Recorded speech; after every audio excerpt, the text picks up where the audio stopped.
I wanted to share with you guys my technique for doing baby lights with a shadow root to make somebody super, super blonde.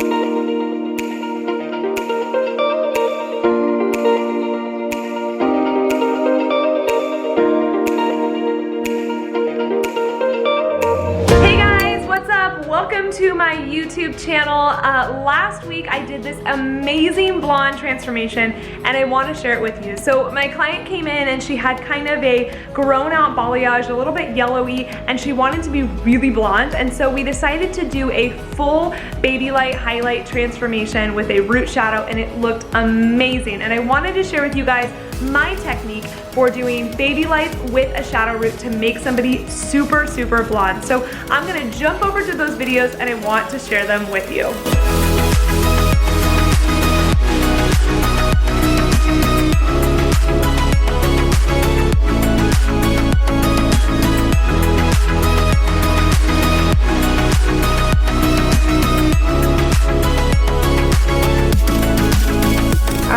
So this is what we're starting out with. She has had previously a balayage, but we're gonna brighten her up, get rid of this dark hole in the back and kind of blend through a lot of this brassiness. We're gonna be doing a full baby light and root shadow on her. She wants to go much brighter and again, get rid of kind of some of this like warmth in here. So I'm excited to do it. It's gonna be super fun and I can't wait to show you guys my technique for doing a full baby light with root shadow.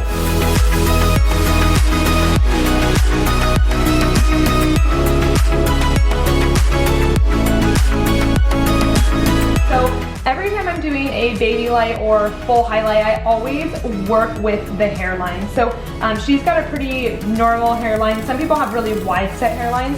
So sometimes I'll do a couple foils on this side, a couple foils on that side, diagonal backs, and then I'll do a few going up.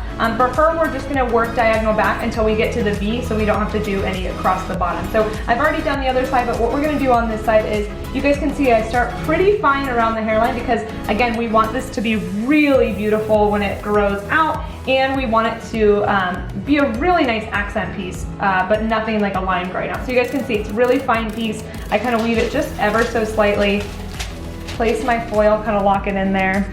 And on her, we're using 25 volume, and then we're gonna work up to 30. Normally I would do 30, but with her, she's got a lot of hair, so we wanna make sure that we're working in sections and not over processing anything. I also put Olaplex in this as well, just because she has some kind of brassy pieces that have already been lightened, but we're gonna go back through and lighten them a little bit more. So just wanted to make sure that we're ensuring the health of her hair. Whenever I'm working with pieces that are a little bit lighter, I always do kind of lock it into threes just so that we're not overlapping on that hair. So we'll do the next one, and you guys can see I take pretty fine sections, especially right around that hairline when we want it to be really pops of blonde. She works out a ton, so she's wearing her hair up a lot, so we want to make sure that she's going to still get that really beautiful blonde kind of halo around her hairline.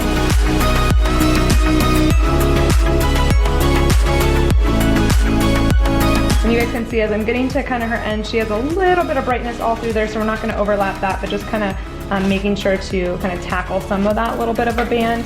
So we're going to continue up. I usually do about 3 or 4 foils around the hairline, and again, we're already seeing that V, so we don't have to do any straight up. But after I do that, we'll start going this way, and I'll show you guys when I get there.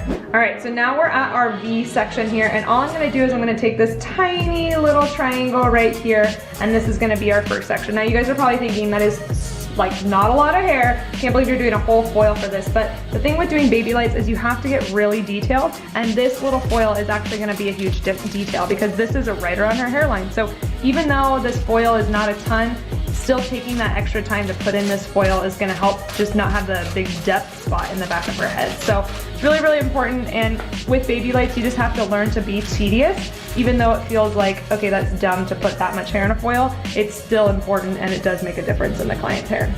So we'll just continue up the head. I'm gonna keep doing just straight across, and I'll show you kind of when we get to the occipital what we're gonna do.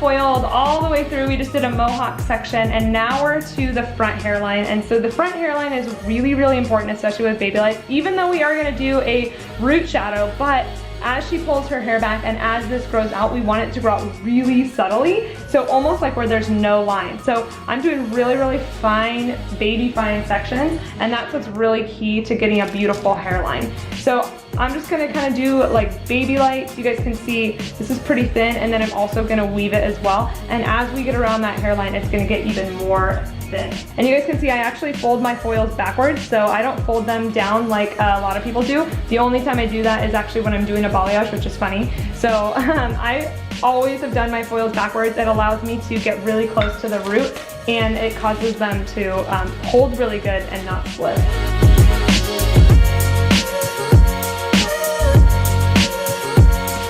Alright, so you guys can see I'm getting closer to that hairline. We're still gonna split this up. A lot of people would take that into one foil, and absolutely not. It'll be way too thick, so we're gonna probably break this up into 2 or 3 foils.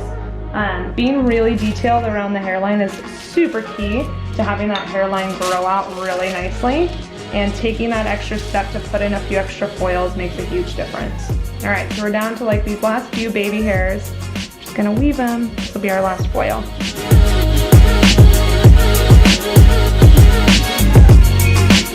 Alright, so as you guys can see, she actually has a little hairline that kind of goes back a little bit further, so there's not a ton of hairs in here. We already tackled those when we did the mohawk section, but we do have this tiny, tiny little section right here that if we were just to do foils like this, we would miss that. So, so that she doesn't have a dark spot in her hair when she wears it back, these pieces are really, really key to get.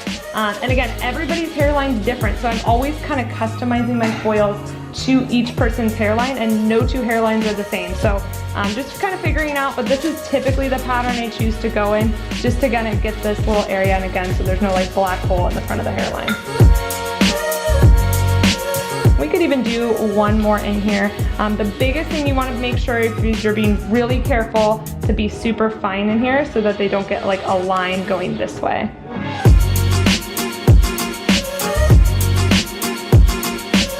All right, so now we're gonna get the front hairline. And again, these are super fine still, you guys can see, because this is gonna be the hair that she wears back. So if we do these foils really thick, then she's gonna have lines on the side of her head, and nobody wants that. Even though we are gonna soften it with a root shadow, I still want it to keep it bright around her face. So super key and super important to make them nice and fine.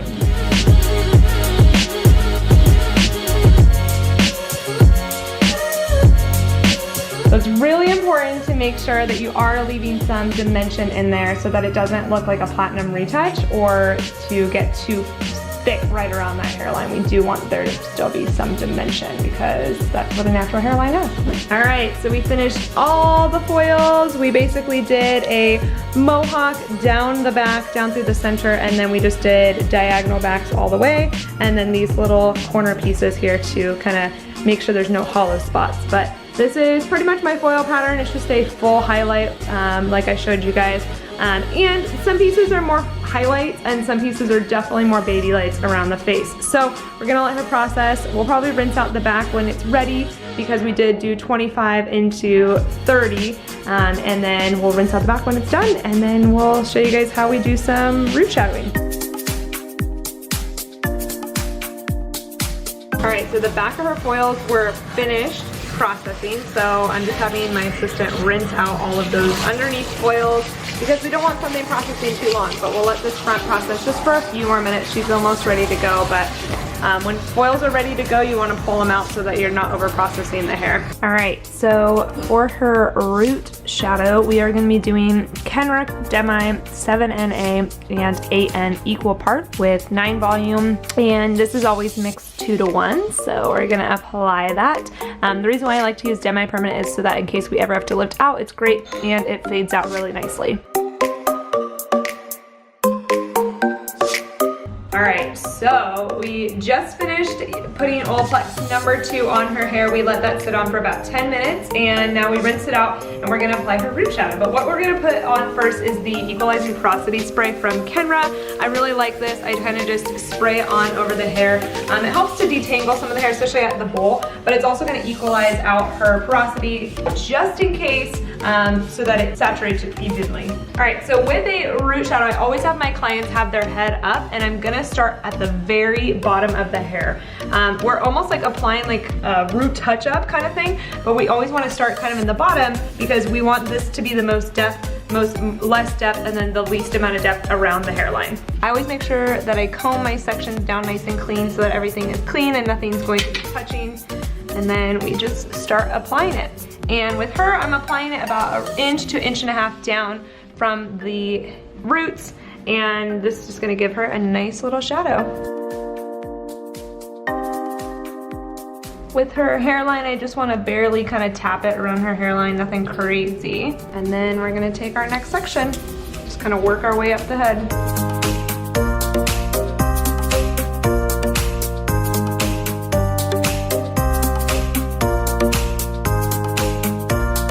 All right, so now as we're getting to the top of her head, you guys can see I'm just kind of tapping this in there.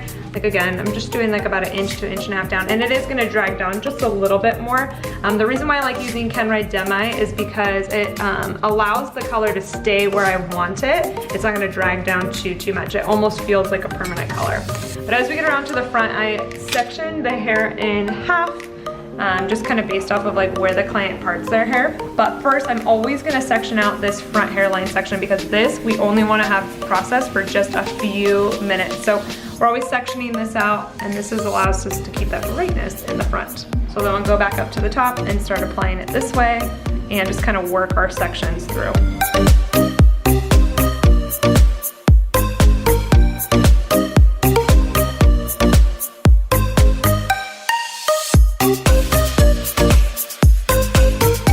For her toner, we're gonna mix up 10P with a 1/4 10V color-ons. This is one of my go-to blonde formulas. She's got a little bit more warmth in there, so that's why I'm gonna do a little bit of V in there. So we did about 100 mils of developer, and now we're gonna pump through the can about 40-ish mils of 10P, and then just a little bit of 10V. It's been on for about 5 to 8 minutes, and now we're gonna just tap her hairline real quick. So I just kind of split it in two, and we're just gonna just baby tap right there, just to kind of soften right around the hairline. We're not going too far out because I don't want it to be too dark, but just kind of tap, tap, tap.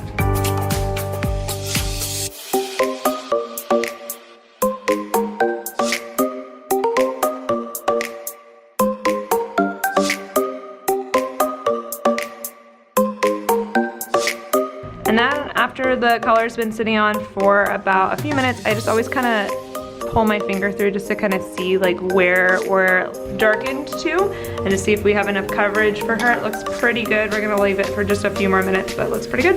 All right, so now that our root shadow is processed, we rinsed it out, we towel dried it, and now we're gonna apply our toner, which again is Color-Ons, Goldwell Color-Ons 10P with a little 10V. And I always start kind of here in the bottom. She is a little bit more brassy on the end, so we're definitely gonna wanna make sure to tackle those as we're pulling it through. But this toner is my go-to formula for blondes that wanna feel really bright and blonde. It's just a beautiful color, and it lasts really well on them.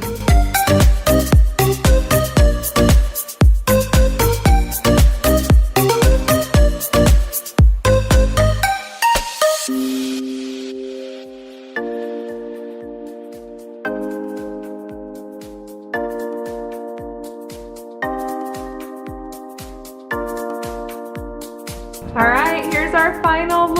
I love how it turned out. We got her so blonde. You guys can see we did a nice, beautiful root shadow, and she has a beautiful blend in there now, and now it's just so beautiful and blonde, that creamy color. You guys, this toner works amazing. It's so good.